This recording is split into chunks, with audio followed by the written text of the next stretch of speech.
we're going to go quickly over the anatomy of the sheep brain.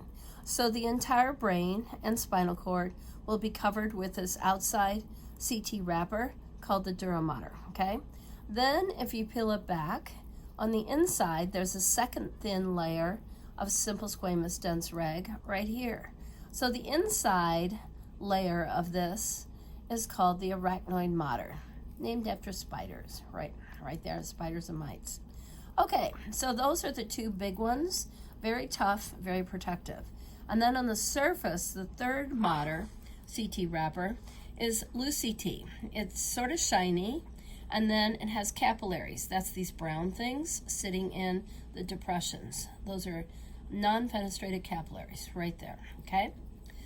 All right, so now this is the cerebrum that we're looking at when we peel this back, the main part of the brain, largest part of the brain right here.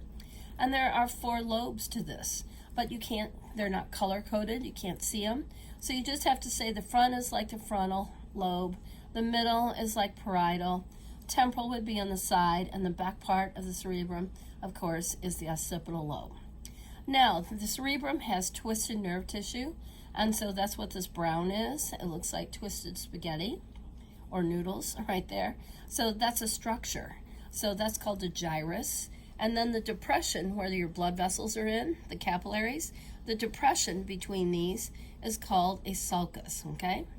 So if you go in the inside of a brain sometimes, you can actually pull it apart, and you can see the cerebrum has these spaces in here as I pull it apart, and that would be a sulcus, and you can see the different shapes to the gyrus, to the nerve tissue, okay?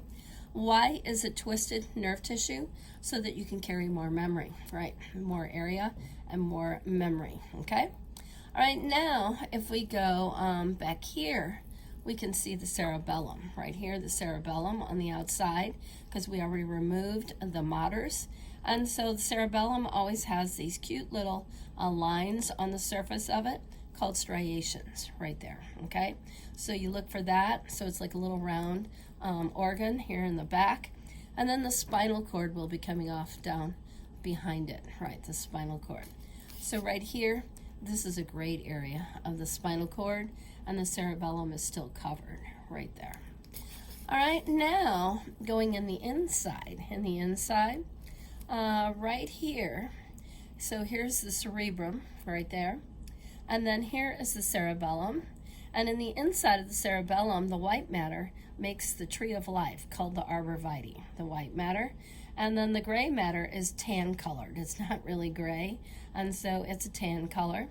And so what's in white matter? That's high in myelinated axons and some dendrites. What's in the tan matter in all of this, or the gray matter, is mainly made out of neurosomas and dendrites and a few axons, right, okay? All right, so what does the cerebellum do? A quick review. It's going to control all your skeletal muscles and your sense of balance, okay? All right, now, one more thing. Let's look at the bottom of the brain, okay? And so this is where the eyeballs would be sitting in all this muscle and fat right here. And here are the optic nerves running to the eyeballs, the optic nerves, okay? And so a right and a left one. And then there's a bridge between the two, and that's called the famous optic chiasma, the little bridge right here. Because basically what happens is, say this is your right optic nerve. When it hits the bridge, it crosses and it goes up into the left hemisphere, occipital lobe of the other cerebrum. And so the left optic nerve, okay, will do the same thing. As it goes through the optic chiasma, the bridge, it goes over into the right hemisphere. And that bridge actually makes your eyesight go right side up. Otherwise, you're seeing upside down out here, upside down. And so the optic chiasma right there, the bridge, turns your eyesight right side up when it switches over and goes up into the cerebrum, okay? Then also up front here, there is no dura mater or arachnoid mater, no maters over these nerves, these little nerve pads. And these nerve pads are called olfactory bulbs, and that's the olfactory nerve right there. So these pads sit on the cribriform plate and have the dendrites coming through it. And so they're going to be sitting down flat in your front part of your skull, and those are called the olfactory nerve or olfactory bulbs. Same thing, okay? Then in the middle of the bottom of the brain, at the base of the brain here, there's a round ball-like structure right here. That's the pituitary gland that sits in the sella turcica from the last test right there. And then back here, we're going back here. This would be like the pons, the medulla oblongata, and then the spinal cord will be coming off, okay? So now let's go to the, this is another brain, the middle part of the brain, just to show you a comparison. And so here's the corpus callosum on top, okay? Fornix down here below. Then we have the two ventricles, ventricle 1 in the back, ventricle 2 in the front. Then underneath the fornix, we have this white area right here, like a round ball. That would be the thalamus.